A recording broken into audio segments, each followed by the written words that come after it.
Commission यानी कौन? BJP की extended branch. हुई इलेक्शन कमीशन नॉर्थ वेस्ट का जो चुनाव नतीजा निकाल सामने आया है, तब से ये पूरा एक वादग्रस्त बन गया है, कंफ्यूजिंग हो गया है। जिस तरह से अमोल कीर्तिकर शिवसेना के उम्मीदवार को विजयी घोषित किया, एक बार नहीं 2 बार, अमोल कीर्तिकर को 2 बार विजयी घोषित किया। फिर रिटर्निंग ऑफिसर वंदना सूर्यवंशी को किसी का फोन आता है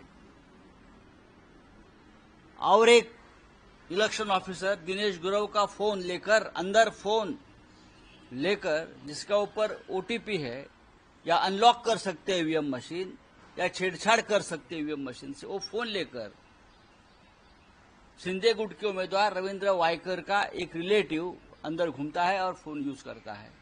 सीसीटीवी फुटेज पे दिख रहा है। और वंदना सूर्यवंशी ने ऑब्जेक्शन नहीं लिया है। अब उनके ऊपर एफआईआर लॉन्च किया। अब ये फोन उनको विजय घोषित किया वायकर को, टोटली इलीगल। वो हारा हुआ आदमी है। अब वो फोन जब्त किया है हमारे दबाव के बाद। अब वनराई पुलिस स्टेशन से वो फोन बदलने की कोशिश चल रही थी 4 दिन से। मेरी जानकारी है वहां के जो पुलिस अफसर है राजभर उनको छुट्टी पर भेज दिया, क्योंकि वो जांच कर रहे थे, कोई नया अफसर लाके अपना रखा है। कोई सातारकर नाम का एक रिटायर्ड पुलिस ऑफिसर जो वायकर के रिश्ते में है, वो वहां 4 दिन से कुछ डील कर रहा था वनराई पुलिस स्टेशन में। ये इस देश का ऐसा चुनाव का निर्णय है कि देश में ऐसे कितने चुनाव क्षेत्र में इस प्रकार से जो 100 या 1000 के दायरे में हार जीत हुई है, वो सभी क्षेत्र में उस प्रकार से चुनाव के नतीजे अपने कब्जे में लेने की कोशिश हुई है प्रशासन के माध्यम से। और मुंबई का नॉर्थ वेस्ट का चुनाव परिणाम उसका एक ज्वलंत उदाहरण है, किस प्रकार से चोरी मारी लूटमार की गई। मुख्यमंत्र्यांचं म्हणणं आहे की जिथं निवडून आले तिथं मात्र हल्ली तिथं सेट। आमचा हा आरोप नाही, आम्ही हा आरोप केलेला नाही। नॉर्थ वेस्ट संदर्भातलाच हा आरोप आहे।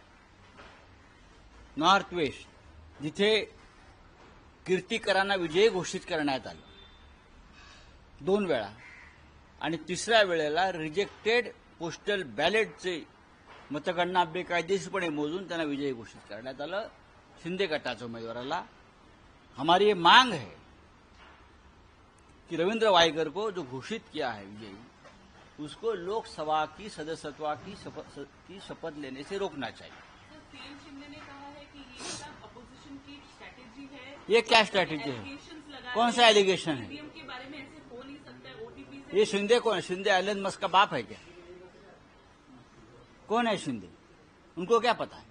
पैसे की बात करो, मैंने कितना पैसा बांटा है चुनाव जीतने के लिए, उसका ऊपर मैं उनसे डिबेट करूंगा। नासिक में कितना बांटा है, मुंबई में कितना बांटा है, पैसे खोखे की बात करो, टेक्निकल बात आप मत करिए। खोखे की बात करो। खोखे पेटी की बात अगर आप करे हो, ईवीएम वो खोखा नहीं आपका 50 करोड़ वाला, वो अलग खोखा है जिससे देश का लोकतंत्र बनता है और बिगड़ता है। झूठ बोल रहे हैं, ये बीजेपी की एक्सटेंडेड ब्रांच है। इलेक्शन कमीशन यानी कौन? वंदना सूर्यवंशी। आप उनका पूर्व इतिहास देख लीजिए। या केस संदर्भातील पीआय आहे ते देखील रजेवर आहे गेल्या 4 दिवसांपासून। नेमकं मी आपल्याला तेच सांगतोय ना, या संदर्भातले जे पीआय राजभर हे रजेवर आहेत की त्यांना रजेवर पाठवण्यात आलं। तो ज्या प्रकारचा तपास करत त्यांनी फोन जप्त केला, फोन जप्त केल्यावर त्यांना रजेवर पाठवण्यात आलं। कोकणात बाळासाहेबांनी शिवसेना वाढवली। कोर्टात कधी जाणार? 45 दिवसाचा कालावधी। हो, आम्ही जाऊ कोर्टामध्ये। आम्ही सगळे मार्ग, निवडणूक आयोगापासून कोर्टापर्यंत सगळे मार्ग आम्ही हाताळणार आहोत। आणि उत्तर पश्चिमचा जो निकाल आहे तिथे शिवसेनेचाच उमेदवार विजयी झाला आणि तो कोर्टाच्या माध्यमातून सुद्धा विजयी होईल याच्याविषयी आमच्या मनात शंका नाही। कोकणात बाळासाहेबांनी शिवसेना वाढवली आणि त्या कोकणातच शिवसेना संपली असं वक्तव्य जाहीरपणे नारायण राणे करतात। हे महाशय फक्त 48,000 मतांनी जिंकून आले पैसे वाटून. त्याचे व्हिडिओ क्लिप्स आहेत. हे कशा प्रकारे ह्यांचे लोक पैसे वाटत होते घराघरात. आपल्याकडे मुंबईला पेपरची लाईन टाकतात ना, तर दुधाची लाईन टाकतात ना, तसे पैशांची पाकिटं घरामध्ये पेपरच्या लाईन सारखे कसे टाकत होते याचे व्हिडिओ समोर आल्यावरती या माणसानं आपलं तोंड उघडू दे, फार एक्सपोज होतील. आपल्याला मंत्रिमंडळात स्थान का मिळालं नाही याच्यावर त्यांनी चिंतन करावं. कोकणची जनता बरोबर आहे, यावेळेला आम्हाला यश मिळालं नाही, पण फार कमी फरकानं आमचा तिकडे पराभव झाला. पैशाचा वारेमाप वापर झाला, यंत्रणेचा वापर झाला. हा आरोप नाही, सत्य. हे सत्य. नारायण राणे यांचा विजय हा फक्त 48,000 मतांनी झाला. नारायण राणे यांना 4,48,000 मतं मिळाली आहेत आणि विनायक राऊत त्यांना साधारण 4 लाखाच्या वर मत आहेत. याच्यापेक्षा एक जोरदार लढाई काय असू शकते? आपण क्या 5-6 लाख मतांनी जिंकलात कोकणामध्ये एकतर्फी? बोला. सर, मुख्यमंत्री म्हणतात की फेक नेरेटिव्ह सेट करण्यात आला होता, मोदी हातावर नारा होता. अहो, एकनाथ शिंदे हेच फेक आहेत. ज्या राज्याचा मुख्यमंत्री फेक आहे त्याने फेक नेरेटिव्हची भाषा करू नये.